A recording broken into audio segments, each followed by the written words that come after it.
Alongside the spell combat, we have the invisibility cloak, which allows Harry to disappear from view, but he has to be careful not to get caught. Keep your eyes open, we're not here for fun. The modes that we used, the invisibility cloak in challenge mode, were all time-based, so the player has to balance not being found with moving quickly.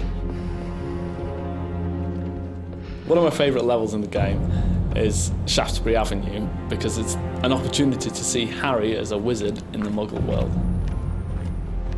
The first time you come to a challenge, it's often worth using 4 points. That's our navigational spell, and it will tell you where you need to go.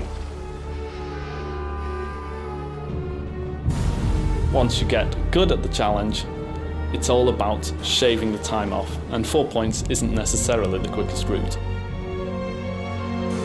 To really excel at the stealth challenges, it helps enormously to remember where the bad guys are going to be. You need to get from A to B as quickly as possible. The trouble is, when you're on the invisibility cloak, the faster you move, the more likely you are to be seen.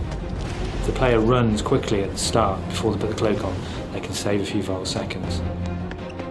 If they walk into somebody, the cloak will come off and they will be discovered and they will fail the challenge. The more Harry moves, the more likely he is to be detected. So the invisibility cloak has a meter that will show the player when they're likely to be detected. The best way to replenish the invisibility cloak meter is to stand still and stay out of the way of Death Eaters. Another way to get it to recover is to find a location where no one can see you and quickly remove the cloak and replace it. If you're trying not to be detected, but you found that there are people blocking the route that you need to take, using spells or potions to distract them and then quickly sneaking past them when they're investigating is a great way of solving that problem. I like to use Peruvian Darkness Powder. It's brilliant to create a distraction, get the guards out of the way so I can sneak through.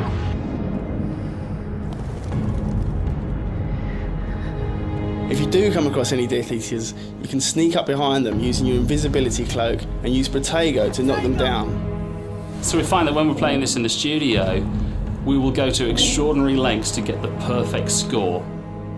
You have to make micro decisions to decide how close you want to get to that Death Eater that suddenly appeared in front of you. Or how far you need to stay away.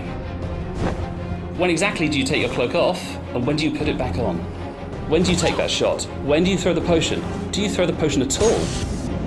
It's all down to micro judgments, because every second counts.